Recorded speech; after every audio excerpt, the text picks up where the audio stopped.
the word God blesses Africa. Every nook and cranny of Africa is full of resources. But it depends on all to develop that resources. The European or the white race will never, if they see a man or a leader that want to develop, they'll kill him or plan his assassination. But if majority of, yes, of course they will. We know of what happened to Mobutu Lumumba of Congo. They killed that man because he has brain. Kwame Nkrumah has brain potential. In one way or the other, they created him. Because they don't want people to develop Africa because we have all the resources they need. If we are developed, they can't get access to those resources.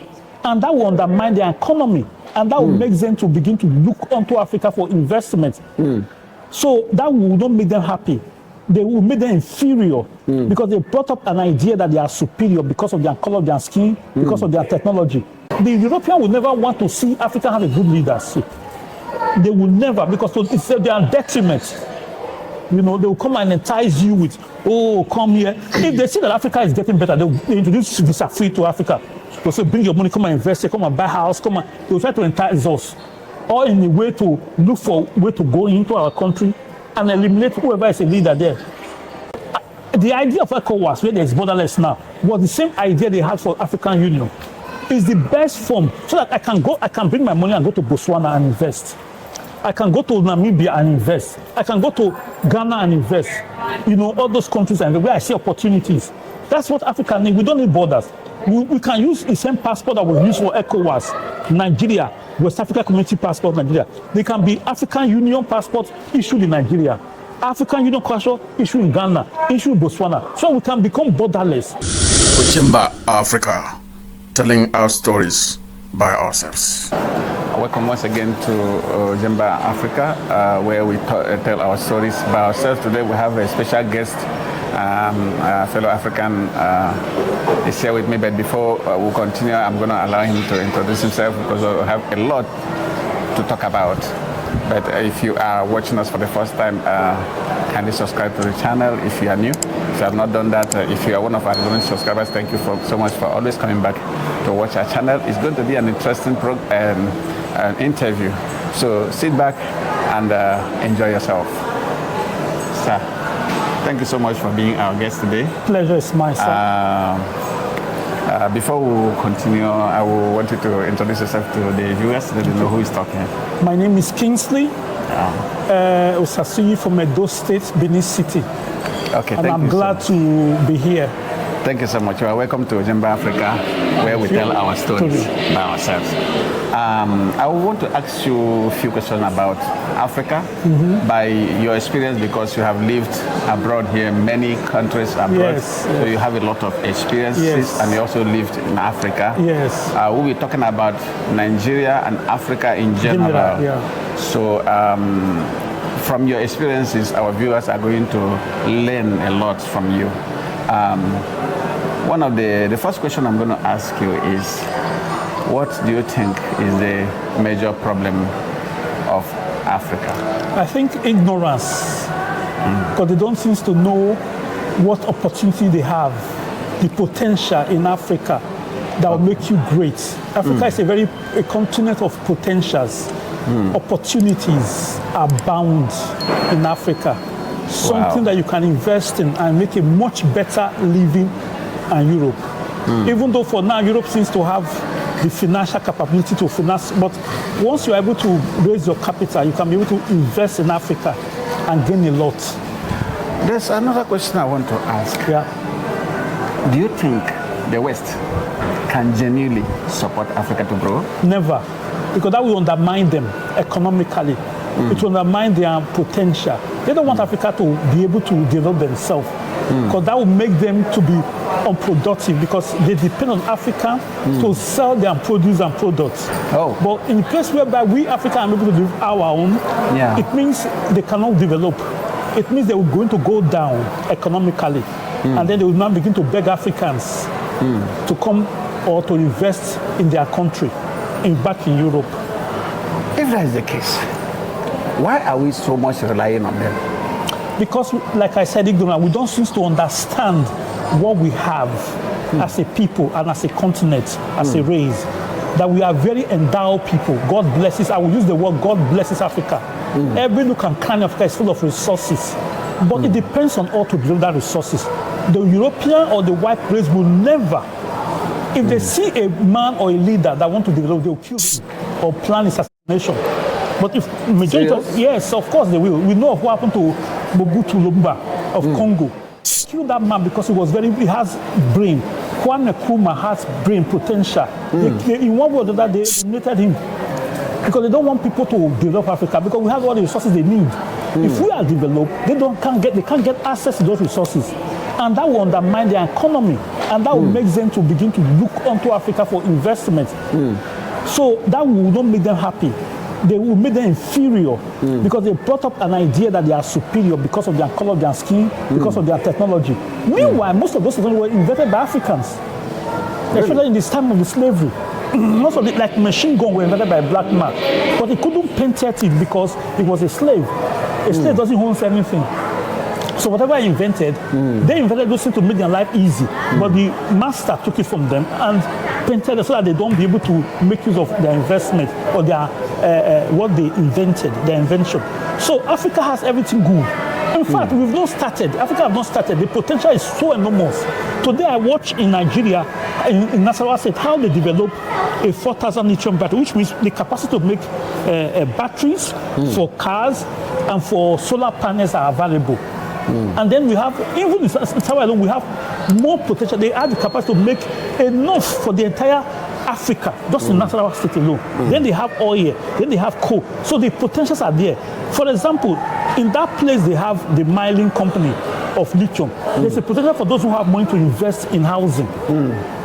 You know, there's a potential for those to invest in the housing market and so many other secondary industries that will go with that. So Africa has everything good. Personally, I don't, even though I've lived in Europe for close to 30 years, I see my future in Africa. I can't see, maybe if I stay too long here, 5 years to get what I need to get to invest back home. The future is Africa. Anybody that want to live here and think his future is here is just wasting his time. By the time you get to 60, 65, he will realize it's too late. There's another question I want to ask. In Nigeria, they talk about, there's this phrase, Jampa. I want to ask this question.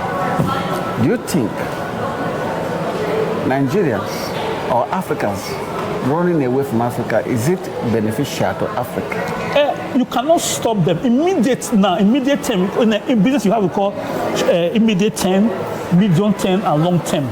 Now, immediate term, they will benefit from it. Perhaps they will be exposed. Perhaps they will learn a lot from the West, you know, and then they enjoy the benefit of knowledge, which is so important. And then they will not see that here is not their paradise. Here is just an opportunity for them to come, raise cash or whatever they want to raise, and then in the long term, go back home and do whatever investment they want to do. And that will benefit their locality and wherever they come from, which is very important. That's exactly what the Irish did. They went to America, they went to different countries, Australia. Then they came with their investment back to Ireland. And today their economy is getting stronger. They'll be able to influence the Americans to invest in their society, which is very good. So on the immediate term, they will benefit. Medium term, they will have to think with their brain. What can I do for my future or the future of where I come from? Then the long term, they will not see the importance of going back home to invest so that they can not live their economy for their own life. Because anyone that wants to be old here is wasting his time. There's going to be a lot of suffering. Because back home, you see the society will respect you. The people will appreciate you. At least you are back home. Nobody will, look down on you, which is very important. There will be no racism or whatever. So it's very important that they come here to see, to work hard, to learn knowledge, and then to finally go back home and invest. Okay, because I know that there are so many Africans in diaspora who will be thinking about coming back to invest in Africa, which is what we are preaching. Yeah. Based on your experiences, which area do you think that they can do well? I think industries. We can build in every area aspect. Industry, housing, estate and housing, agriculture especially, because we can get the machinery here and bring the machinery back home and invest in agro-allied business because of the knowledge we've gained, because of the exposure and the experience. You can do much better in agriculture, in manufacturing, in housing, in all aspects, in all field of endeavor. We can. We can. We have the potential. The potential is there. The market is there in Africa, which is the most important thing. In business, you think of the market. If there's market, then there's business. And in the process, they will be able to see the opportunity they require. In Europe, there's no opportunity in Europe. They will tax you out. You open a business, immediately you open a business, they send you tax. The tax you are going to be paying, the tax code and all that. In Africa, they give you breathing space. If you want to go into housing, you want to go into manufacturing, you want to go into agriculture, you have the opportunity to do that with enough breathing space to gather yourself, to build yourself. You know, and the idea of maybe if you go to Africa, there is this setback. In life, there is setback. But it's a challenge. In life, there's going to be a challenge. That challenge will make you know if you are a serious person. It will make you to work harder, to strive harder to succeed. No investor, no individual on this earth, be Elon Musk and whatever, Bill Gates, they all struggle, they pass through a process. And then when they overcome, they become successful. We have our own challenge in Africa, definitely, but we need to overcome it. And then we'll be successful. No doubt about that. Some of them, their fear is insecurity. Yeah. What do you have to say about that? Well, security, in every place you be, there's issue of insecurity, even in Europe here. People die in accidents and so many things. Yeah. It's a challenge, but it's not enough for you to deter you from investing. Because you can also work on the security yourself. You know, you can also support the community. When you are investing in the community and they knows you, they can support you in security aspects of your investment. They can come to you and say, okay, we'll help you, we'll protect you. You know, so security is not an issue. It's not the reason why you shouldn't invest. Everybody dies. You know, even though if you say because security, you're not going to invest. What of your future? By the time you get old, when you're no longer afraid of security, what happened to your future? So you can't, because of fear or whatever, negate what you need to do now for your future. There is this fear. There is also this fear that some people say that Africa, if you come back with money, people will kill you, people will poison you, and stuff like that. Yeah. So, what's your take on that? That's not an issue. For me, personally, when I'm going to invest, it depends on how you put yourself. If you go to a house and you are calm and you are relaxed, you go to your home, nobody knows what you came with, nobody knows anything about you. You just go straight to your field of endeavor and start investing. Nobody cares. It's when you begin to prove yourself that you have money, or the people you speak to, or the kind of friends you have, then you begin to suspect people can do this and that. But when you are investing, make sure it's your business. Keep secret to yourself. Know what you want to do. Be focused. Okay, I want to go into agro-ally. This is my area. Go be focused in that area. The kind of friends you should have is important. Make some good friends. People who have the same awareness. People who have the same mindset with you. Move with them. Relax your mind and just be normal. You don't go to site and start proving that you are strong, you are this. No, just feel free. You know, what they call integrate into their system, into the way of life. Just integrate yourself. Be like them. If you are in Rome, be like Roman. Be like them. Don't go there and start showing off who you are. If I want to invest in agriculture, I go to the community and I invest. And I'll tell them, look, I need your help. I need your support. People will say, okay, this person is not proving points. He's not trying to prove a point. He just want to invest. And they will support you.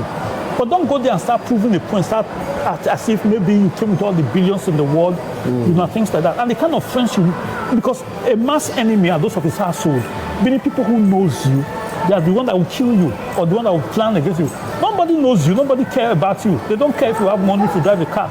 Whatever car you bring, it's already in Nigeria or in African countries. So it's not an excuse. It depends on your personality, the way you react, the kind of friends you move with. Be calm, be gentle.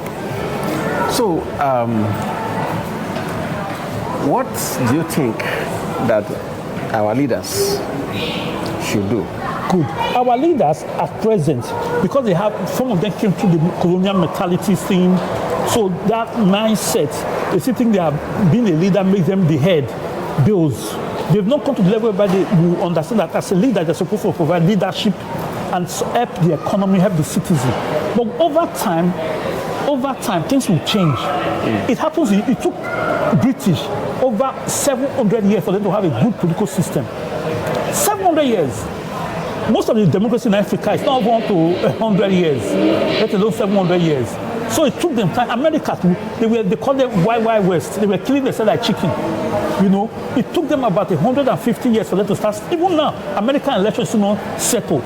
People can still say they ring, and by bringing in foreign voters, what they call, in America, they have what they call vote by letterbox. You don't know who's voting. Somebody just signed, and that's it. And people collect and add it to it. But there is no proof that this voter came from a human being or came from people. So everywhere they're saying that they still have their shortcomings. In Africa, over time always make change. Time is all the healer. Time will change things. We have today in Nigeria, for example, have to do. A time will come, we have people who are very intelligent, who are very educated, who can speak boldly, just like we have in Senegal today. In Senegal, look at Burkina Faso, look at Senegal president. Very young, bold, courageous, straightforward. Over time, we will overcome. It's life. You have had it. He's not dead. These are the type of people we need to speak on behalf of Africans. And we have a lot coming from him. So before then, let us take a break. Ojemba Africa, telling our stories by ourselves.